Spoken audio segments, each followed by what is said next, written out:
Hey guys, tonight, we're sinking deep into velvet-draped chambers, echoing with lute music and nervous whispers. Your feet press into the cold stone of Hampton Court, the air thick with roasted meats and rosewater, yet something foul lingers beneath. This is not the story of a wise old king passing laws and throwing banquets. This is the slow-motion implosion of a body and a mind, both too powerful for their own good. You're going to follow one man, King Henry IV, as his dreams curdle, his legs rot, and his crown grows too heavy to carry. You'll feel the heat from his temper and the stink of his wounds.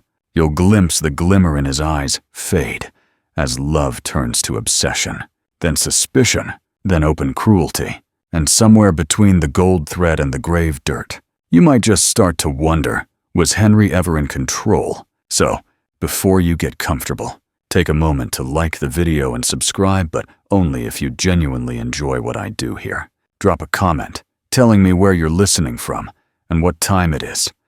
I love seeing how far this weird little history family has spread.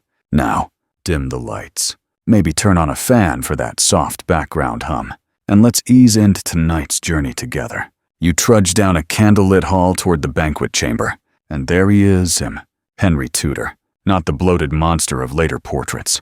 This is 17-year-old Henry. Barely a man, barely a king. His hair gleams like copper. His legs ripple like a dancer's. And every noblewoman in the room glances twice. He's 6'2", towering over everyone else in the room like a lion cub who doesn't know he'll be a killer yet. At this moment, he's exactly what England wants. His father, Henry VII, had ruled like a miser, suspicious, frugal, stingy with smiles. But this boy, he's open, warm, and fun. He jousts like a hero, hunts like a god, and charms like a rogue. His court is a party, and you're on the guest list. But here's your first red flag. He never expected to rule. See? Henry wasn't supposed to be king. His older brother Arthur, yes, named after that Arthur, was the heir. Henry was the spare, raised for a life in the church. So while Arthur trained for power, young Henry devoured theology, languages, and music. He speaks French, Latin, and Spanish. He writes poetry. He plays the lute. Imagine if Shakespeare could bench press a horse. Then Arthur dies at 16, and everything changes. Now, second son Henry has the crown shoved into his hands, and the widow of his brother. 2. Catherine of Aragon, Spanish princess. Politically priceless, she and Henry marry to preserve an alliance. But he actually likes her. At first, she's smart, pious, and one of the few people who can out-argue him in Latin. But we'll get to that disaster later. For now, the people cheer. Henry abolishes some of his dad's cruelest taxes. He stages pageants with fake castles and real cannons. He builds palaces that drip with gilded ceilings and silken drapes. He's the Renaissance king England always wanted, and he looks the part. His legs, seriously. Everyone in Europe talked about his legs were considered perfection. There are letters from foreign ambassadors just gushing about them. It's weird. But Henry isn't just about good calves and good vibes. He's also burning with something else. Legacy. He wants to be remembered like Caesar or Alexander. He wants glory military, religious, personal, and most of all, he wants a son. Because no matter how dazzling your banquets, if you don't have an heir, your entire house of cards can collapse the moment you die. Which brings us to another little crack in the foundation. Historians still argue whether Henry's confidence was genuine or compensating for lifelong insecurity. He was raised under a paranoid king. After all, he knew that cousins with armies could show up and try to unseat you, and he knew that a king without a son was a king with a countdown. By 1513, he's off to war in France. You join him on a battlefield at Terouanne, where he leads a charge like some sort of medieval action figure. Technically, it's a minor skirmish, but Henry acts like he's just conquered Rome. The English celebrate, the French shrug, and Henry decides this proves he's a god among men. One fringe theory suggests that this early taste of victory was the worst thing that ever happened to him.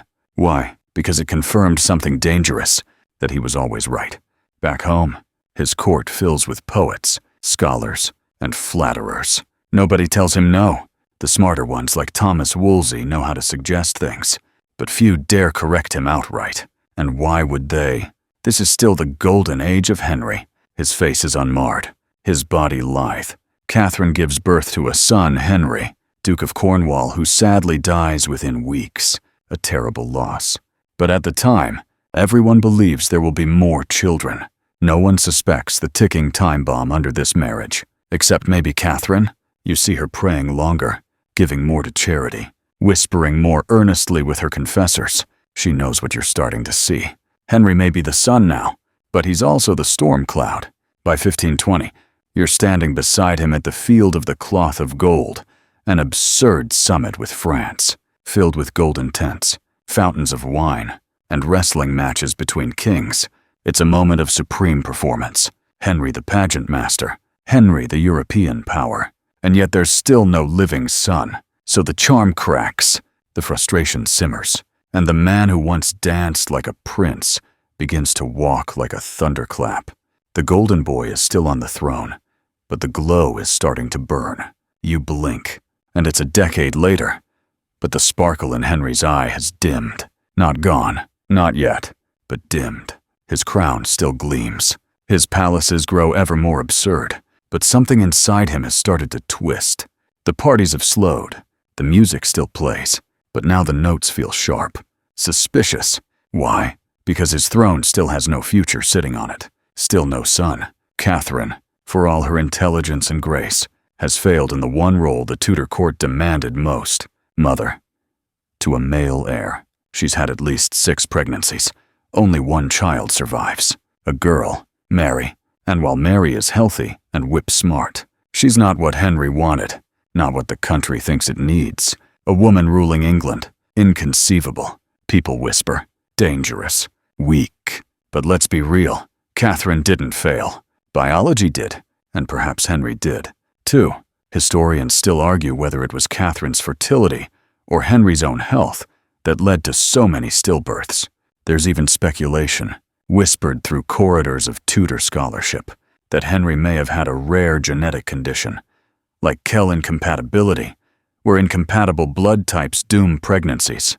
But of course, in the 16th century, no one knows about that. All they know is, still no son. And into this vacuum of legacy struts Anne Boleyn. You meet her not as a temptress, but as a disruptor. She's sharp, witty, and doesn't play courtly games the way others do. Anne isn't classically beautiful, more intense candlelight than sunshine. But when she speaks, people lean in, including Henry. Unlike her sister Mary, who had already been Henry's lover, Anne says no, again and again, which, of course, only makes Henry want her more. He becomes obsessed like a teenager who thinks if he can just have her, everything will finally align: his marriage, his masculinity, his legacy. And so begins the great unraveling. Because here's where Henry makes a choice no other English king had dared make in centuries. He tries to ditch his queen, not quietly, not with a polite annulment, not by waiting for Catherine to die. He wants out. Now, he petitions the Pope for an annulment, claiming his marriage to Catherine was cursed because she was once married to his brother. He suddenly discovers Bible verses declaring such unions unholy. Never mind that they'd been married for 20 years. The Pope, not thrilled, mostly because Catherine's nephew is Charles VIII, Holy Roman Emperor, and not someone you want to tick off. So the Pope stalls, dodges, hedges. Years pass, and Henry, he gets more paranoid, more impatient, more dangerous. That's when Anne Boleyn really gets her claws into him. Not as a villain, but as a force. She supports the reformers, those breaking from the Catholic Church. She fills Henry's court with Protestant-leaning thinkers. One of them, Thomas Cranmer, will become a key figure in the split from Rome. Historians still debate how much of this was Anne's belief and how much was just strategic politics. Was she a reformer or a survivor? Either way, Henry is now convinced the Pope is in his way. God wants him to have Anne, and so, in one of the most dramatic mic drops in religious history, he pulls England out of the Catholic Church. Welcome to the Reformation, Tudor style. Imagine this. You live in a village, go to Mass in Latin, light candles to saints, then suddenly, boom, no more Pope. New Bibles in English. Your local priest gets replaced, and the king is now your spiritual authority. Some people cheer, some panic, some get very quiet and wait to see what happens. You, however, are still standing at court, watching as Henry marries Anne in secret, then in public, then declares Catherine never was his true wife at all, and then Anne is crowned queen. It should be a victory lap, but it's not. The people don't love Anne. They whisper that she's a witch, a seductress, a usurper. There are stories fringe but persistent that she has 6 fingers, a mark of the devil, more likely. It was a minor finger deformity, but the gossip spreads like fire. Some nobles even refuse to attend her coronation. The air has changed. It's brittle now. And Henry, he started limping. It begins quietly. A leg sore here, a bruise there, but it doesn't go away. He shrugs it off at first. He's a warrior, after all. But the truth is far darker. He's beginning to rot from the inside out. Doctors of the time don't understand circulation. They don't know that what Henry likely suffers from is chronic leg ulcers, probably from an old jousting injury that never healed. Right. The wound festers. Infections set in. His leg balloons. Smells. Leaks. You're in the palace, trying not to gag at the stench. By 1534, Anne gives birth to a girl. Her name is Elizabeth. Today, we know her as one of England's greatest monarchs. But in that moment, Henry is crushed. Another girl. The air between him and Anne begins to sour. He still wants a son, still wants glory, but his body is beginning to betray him. He limps more, gains weight, rages harder. The man who once danced for courtiers now broods alone, aching and bloated. And his court, they watch every twitch, every glance, every temper flare, because everyone knows Henry gives, and Henry takes. And once he's done with a wife, she's not just cast aside, she's in danger. The palace floors creak with more tension than footsteps now. You keep your voice down. You avoid direct eye contact with anyone wearing silk, velvet, or a knowing smirk, because gossip here can be a death sentence. And Anne Boleyn, she's no longer the brilliant firecracker Henry risked a kingdom for. She's become the next problem. Anne's miscarriages begin, one in 1534, then another, then a third. Whispers swirl that she's cursed, that she seduced the king through witchcraft, that her womb is poisoned. You hear servants mutter about unnatural cravings and bad humors. Historians still argue whether she suffered from Rh incompatibility, stress-induced trauma, or simply tragic odds, but the reality was clear to everyone. No son, no security. And Henry, he starts looking elsewhere. Enter Jane Seymour. If Anne was fire, Jane is mist soft-spoken, modest, quiet to the point of invisibility, which is exactly what Henry needs now. A soothing balm to his ego. Someone to mother, not challenge. While Anne sharpens her wit, Jane lowers her eyes. It works. By 1536, Anne is done. The charges come suddenly, grotesquely, accused of adultery with multiple men, including her own brother. Treason, incest, witchcraft. You know the accusations are absurd, but Henry doesn't blink. Not publicly, not even privately. Anne is locked in the Tower of London, then executed with a French sword cleaner than an axe. Oddly enough, that's the one courtesy he allows her. You stand in the crowd as she kneels, her lips moving in prayer. The air is still, thick with anticipation, and something like nausea. And then slice. It's over, and the very next day, Henry gets engaged to Jane Seymour. His swiftness is jarring. Less than 2 weeks after Anne's beheading, Jane is queen. Henry is nothing, if not efficient with transitions when they serve him. And this time, at last, Jane gives him what he's always wanted, a son. Edward is born in October 1537. Henry is overjoyed. A 30-gun salute thunders over the Thames. Church bells ring for days. And Jane, she dies from postnatal complications just 12 days later. He never marries again in love. You see, Jane becomes his ideal frozen in perfection.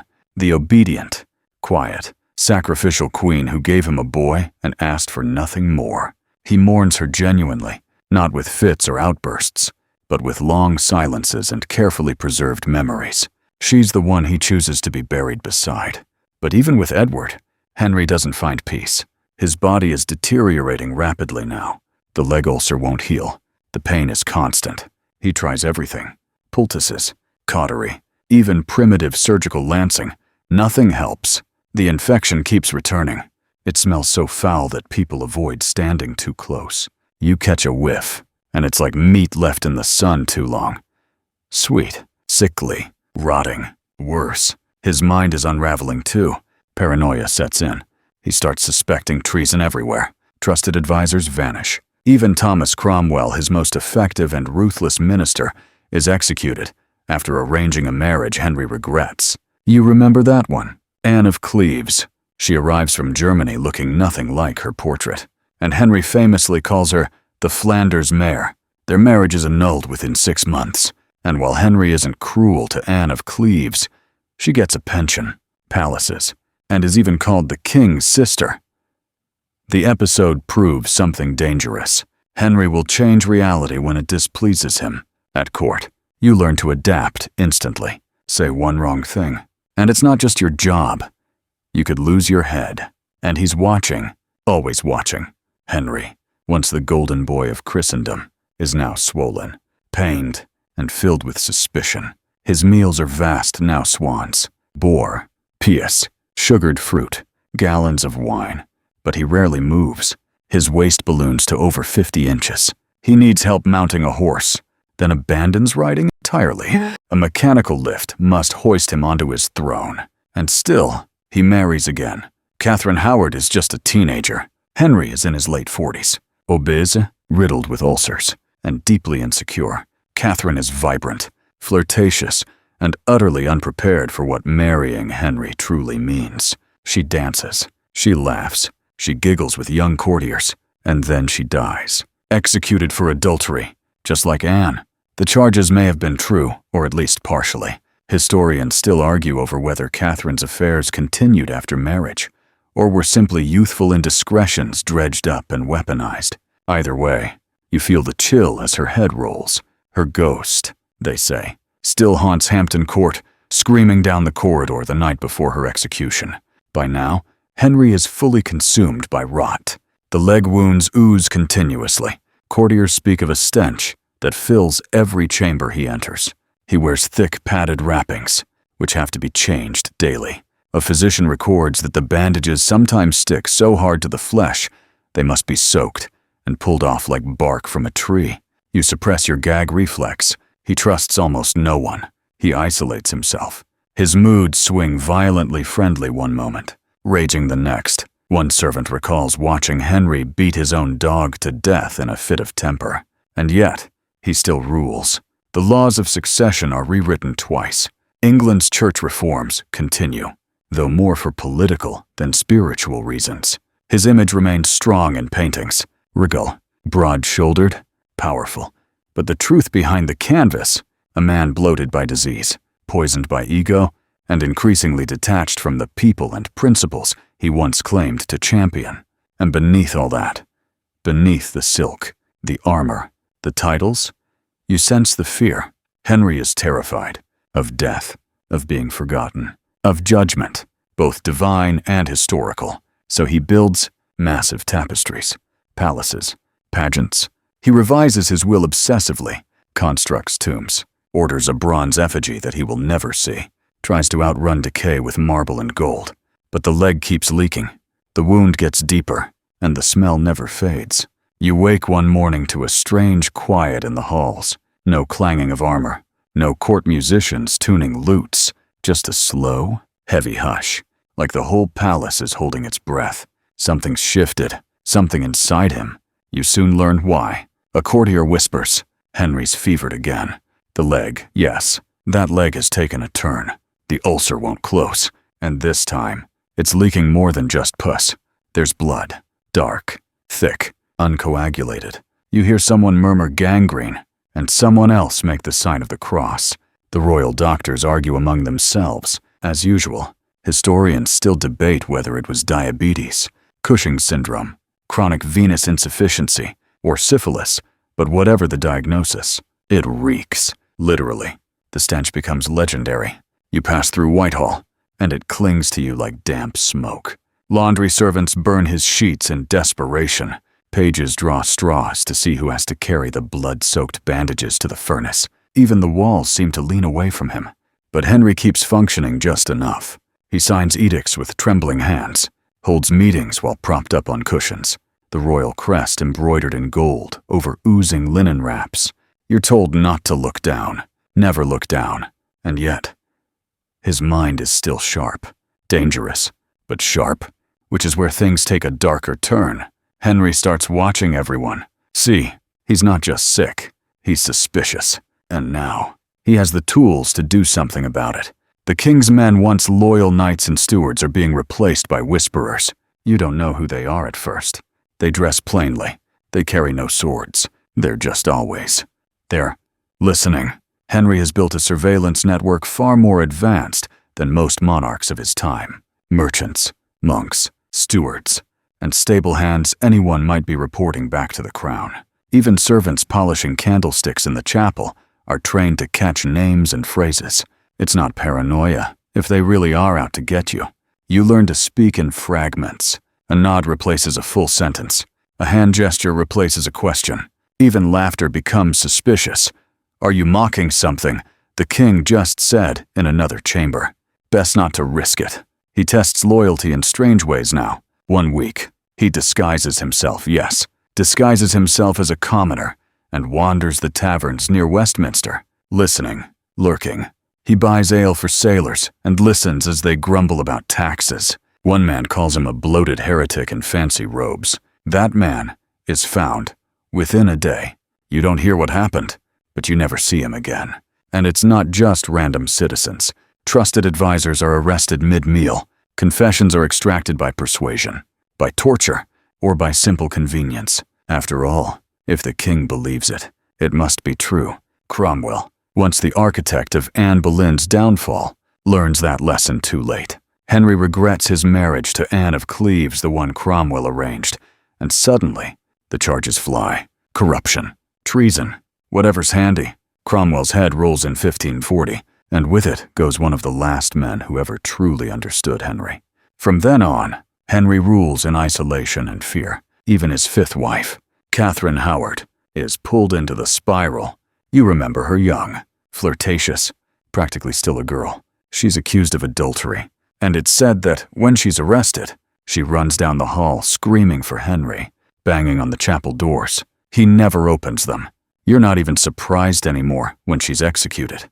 The only emotion left is a dull exhaustion, the kind that comes from watching the same horror story replay over and over, each time with a different victim and slightly gorier effects. By now, the palace runs on whispers and fear. Even the jesters have learned not to joke too sharply. One wrong pun, and you're suddenly being asked about your loyalties.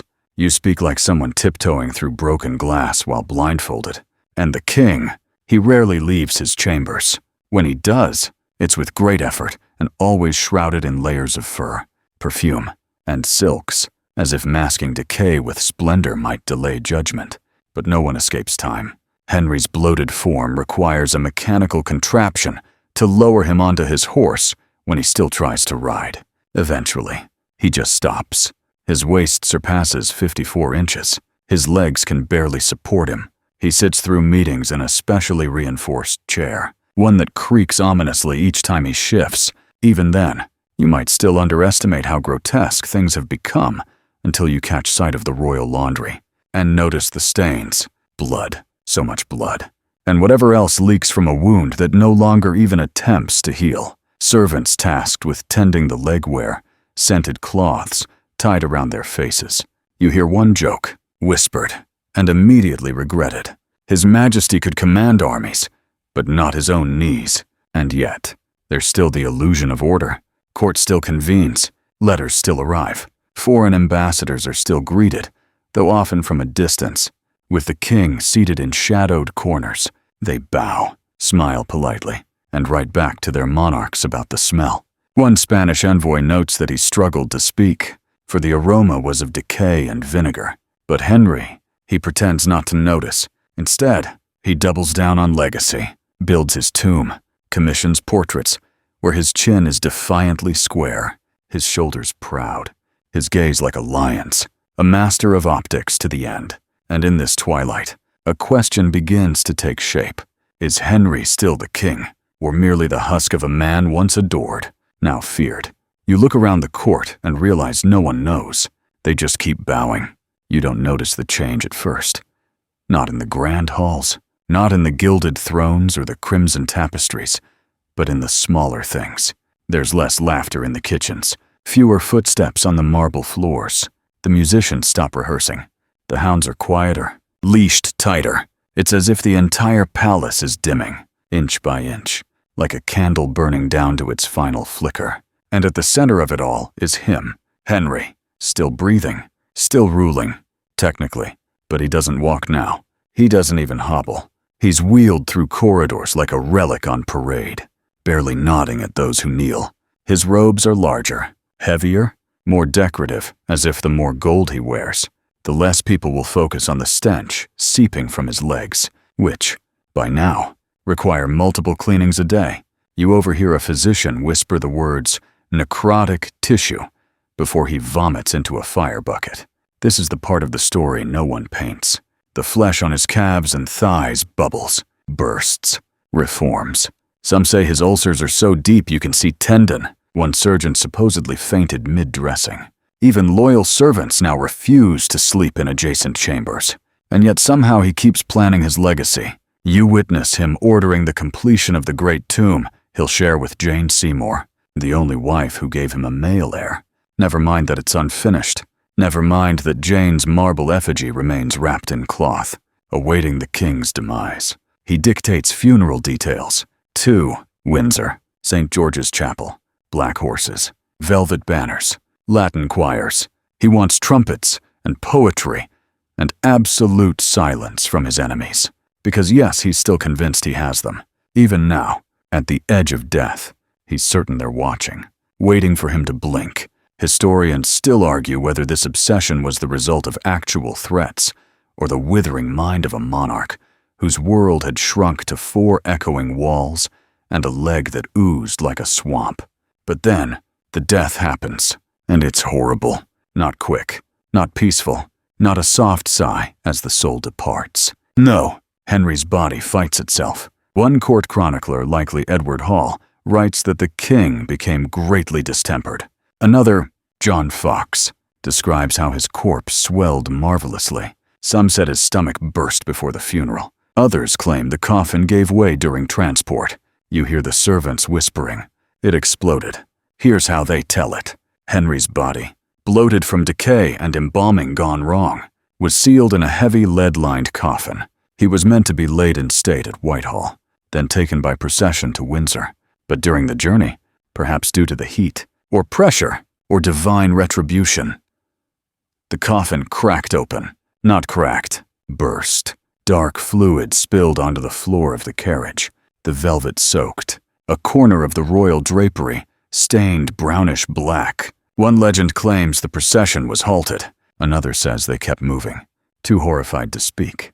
But the most grotesque detail, at one stop, likely Sion Abbey, a dog wandered near the broken coffin and began licking the remains. You weren't there, but you hear it retold so many times. It feels like you were a mangy mutt, a gout of royal rot, the final humiliation of a king who once commanded half of Europe with a glance and ended up feeding strays on the side of the road. People call it an omen, a judgment, a moment when God himself said, "Enough." Of course, modern historians debate the veracity, probably apocryphal. They say, a metaphor. But if it's a metaphor, it's the most English metaphor possible. Royal hubris, spoiled grandeur, and a mutt who doesn't care for lineage. The man is gone, but the scent lingers. Not just the literal scent, though. Yes, for days after his death. You swear the walls still reek, but the sense of him, that strange mix of fear and fascination, that noise he made when thinking, half growl, half mutter, the way his eyes scanned a room like a falcon deciding what to kill next. You walk the palace now and it feels bigger, emptier, like everyone is waiting for a punchline that never arrives. And that's when they bring in Edward VI, a boy king, pale, serious, holding his father's signet like it weighs more than any sword. His counselors are already squabbling. The court resets. Power shifts. You can almost feel Henry's ghost grumbling from the rafters. You think back to how this all started. The handsome prince, the golden youth, the jousting champion, the religious scholar, and now, what? A footnote wrapped in silk. A royal obituary too grotesque for most school books.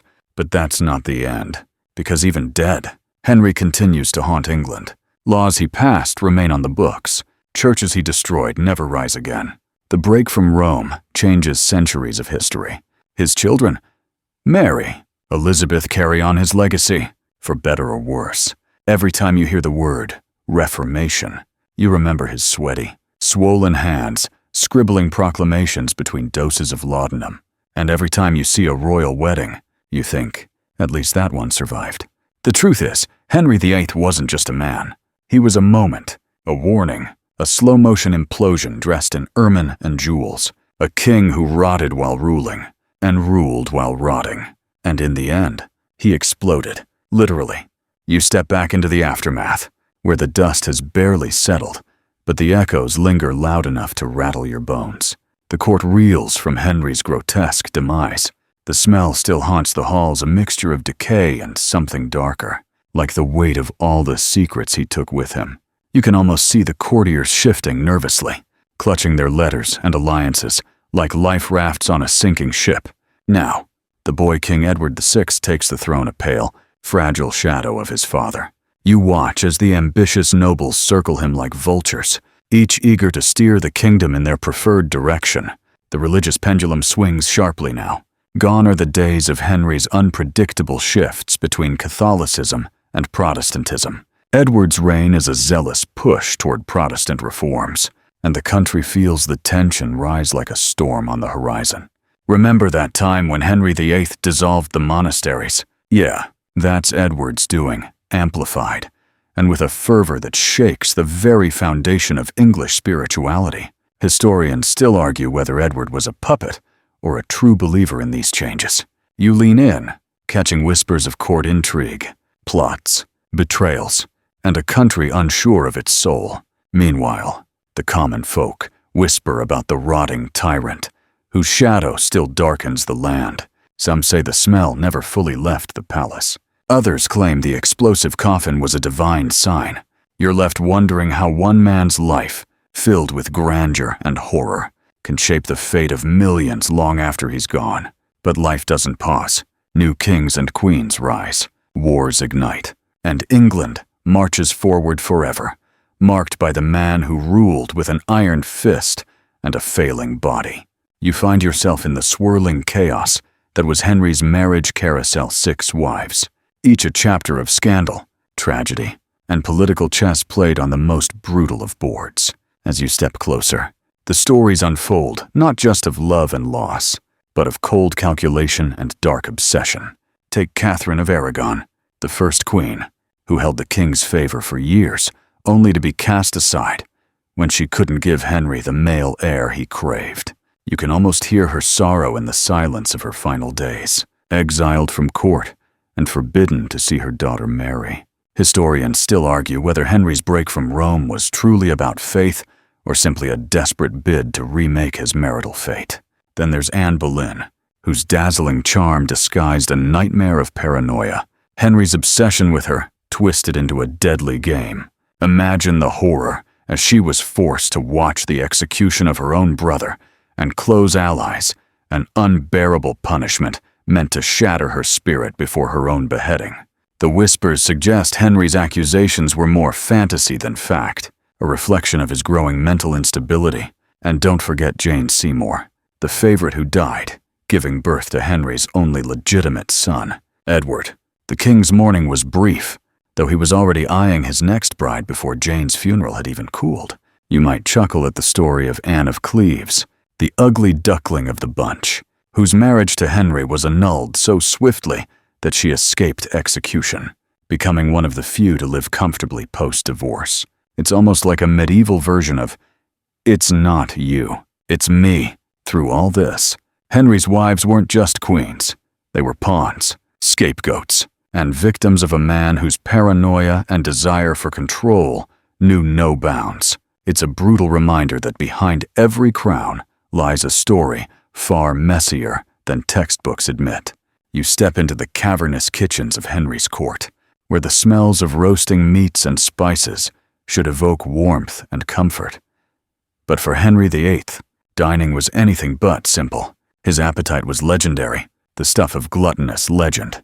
Picture this: a man who could consume enough food in a day to feed an entire village, all while barely able to move due to his grotesque weight and festering wounds.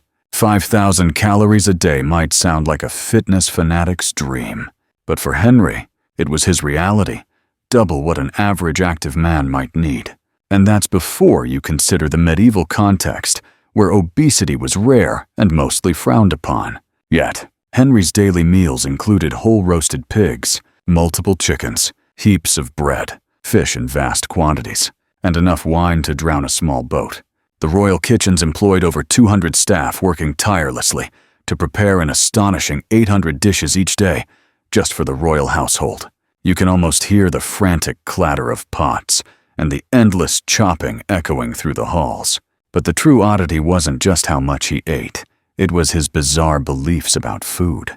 Henry believed swan meat would grant him grace, deer would make him a better hunter, and oysters would boost his performance in bed.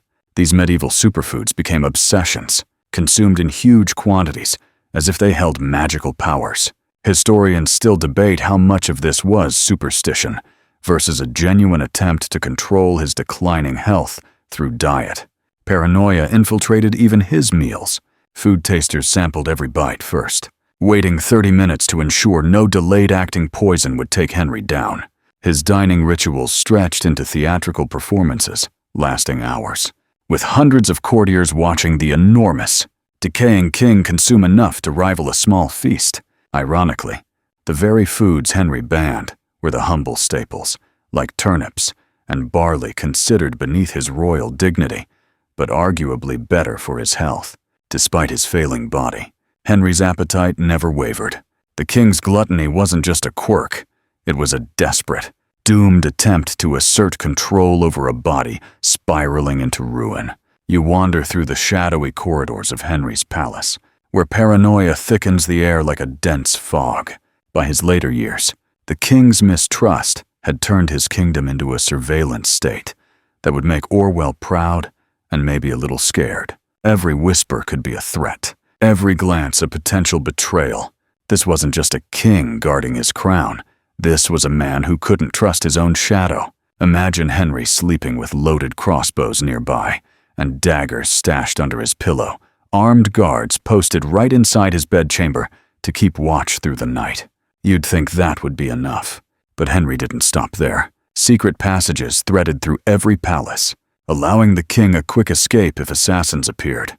Tiny peepholes embedded in walls offered him a spy's eye view of courtiers going about their business, while listening devices, yes, primitive, but effective, caught private conversations in meeting rooms.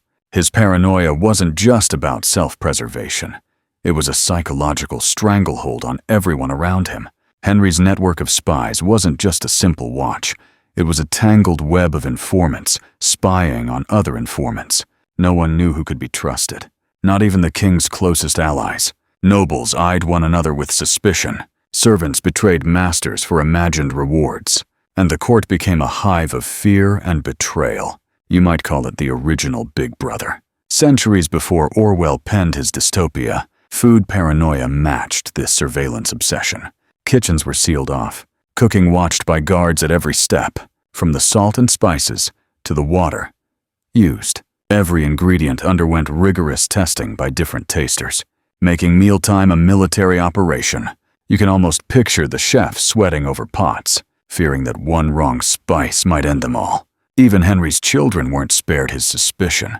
Princess Mary and Elizabeth were watched like potential traitors, their own father convinced they plotted to overthrow him. Some historians argue whether this paranoia stemmed from his brain injury or his crushing sense of insecurity as an aging monarch. But there's no denying that the paranoia ruled his reign and haunted his legacy. You step closer now to the last act in this royal tragedy. the grotesque finale that almost defies belief.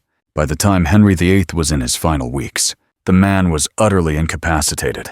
His massive body, swollen to nearly 400 pounds, could barely be moved without a special chair rigged with pulleys and wheels. Servants carried him like a fragile but foul-smelling relic, cleaning up the chunks of rotting flesh that literally fell off his festering leg ulcers onto the palace floors. It's almost cinematic, except it's real and far less glamorous. The smell imagined the stench of decay so potent, it made even the most hardened medieval doctors gag and flee the room. Henry's wounds had become open sores, festering with infection, continuously oozing a repulsive mixture of pus and blood. Historians still debate whether his mysterious leg ulcers were the result of chronic venous insufficiency, syphilis, or a combination of illnesses common among the nobility of the time. Whatever the cause, no remedy existed, and the king's body was failing spectacularly. His death was no quiet affair, either. The king's corpse swelled so dramatically after death that his skin stretched taut and shiny, filled with decomposing gases. His coffin had to be specially reinforced, wrapped in lead sheets and sealed inside multiple wooden boxes to contain the explosion of putrid fluids and gases. But the embalming efforts were insufficient. During the funeral procession from London to Windsor, the pressure inside the coffin built up until the lead lining burst open. Rotten royal remains splattered inside the hearse, forcing the procession to pause while servants scrubbed the mess. And yes, dogs reportedly licked the bloodied remains on the road, a gruesome detail that contemporaries interpreted as a dire omen. Nature itself, seemingly rejecting the fallen tyrant. Henry's burial site at St. George's Chapel sits beside his one true love, Jane Seymour, whose quiet death from childbirth complications starkly contrasts with the chaos surrounding her husband's demise. Even after death, Henry's presence lingered like a bad smell. Reports of strange noises and foul odors haunted his tomb for years. Some whispered of ghosts, but scholars suggest it was likely the gases escaping from his continuously decomposing body. A final, ghastly reminder of a king consumed by his own decay. You think the horror ends with Henry's explosive death. Think again. The chaos surrounding this king's final days rippled far beyond his physical decline. As the country tried to catch its breath, the legacy of his paranoia and cruelty lingered, infecting the Tudor court for years. Remember, this was a man who ruled through fear and surveillance, a leader so distrustful that he watched his own children like enemy spies. His death didn't erase the atmosphere of suspicion, on the contrary. It set the stage for a dangerous political game of shadows. In the immediate aftermath, Henry's successor, his 9-year-old son Edward VI, inherited not just a throne, but a kingdom saturated with secret informers and factional intrigue. The spy network Henry built didn't just vanish. Many of his loyal agents simply switched allegiances.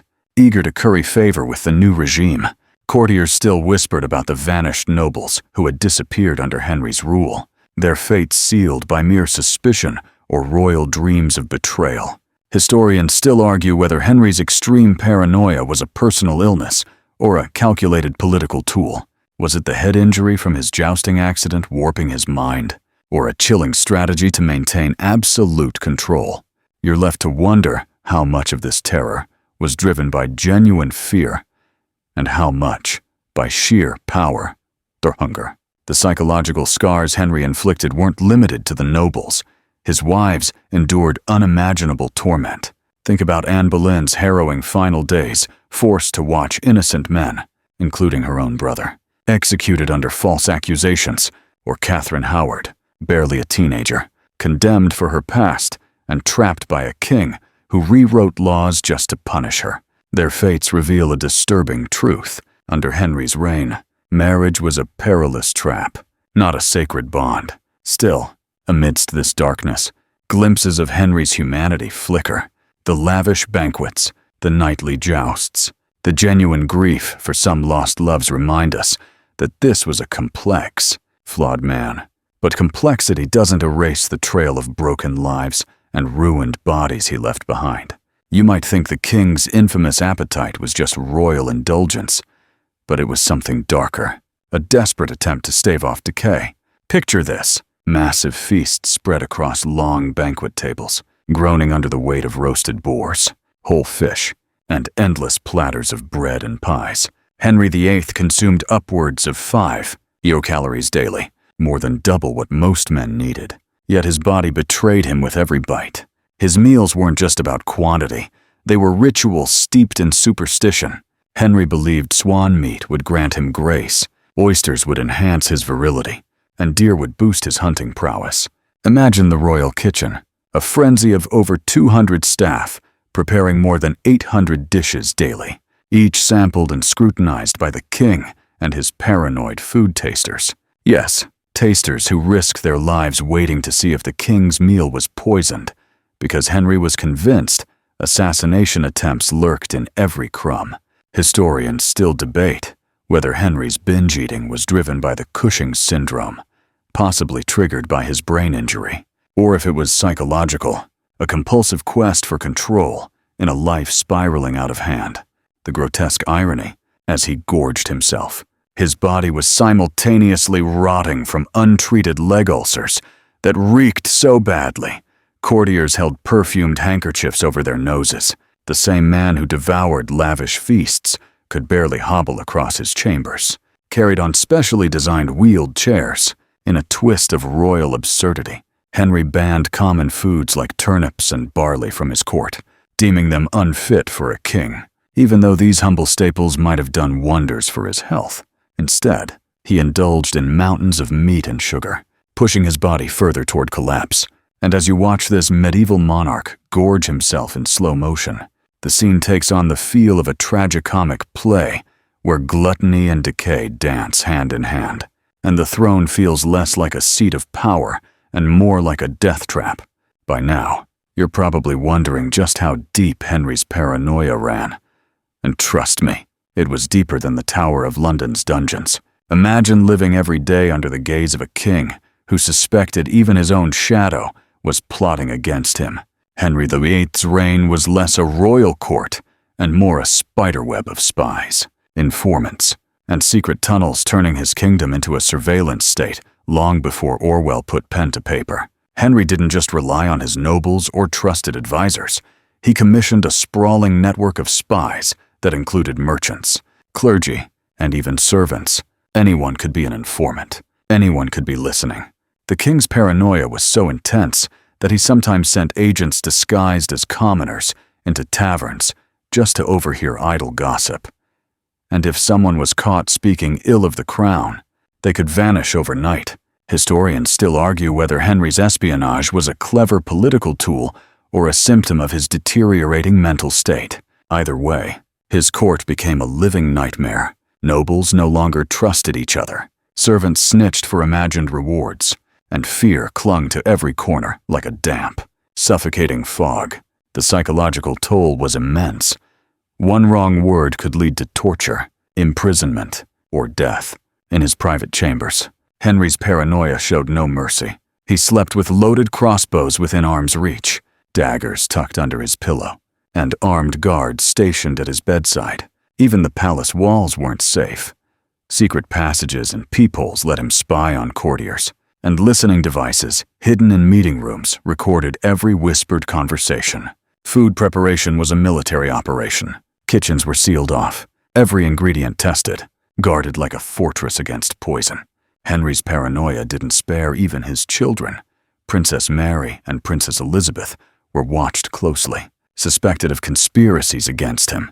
You might chuckle at the absurdity, but for those living in Henry's England, this paranoia was a deadly reality.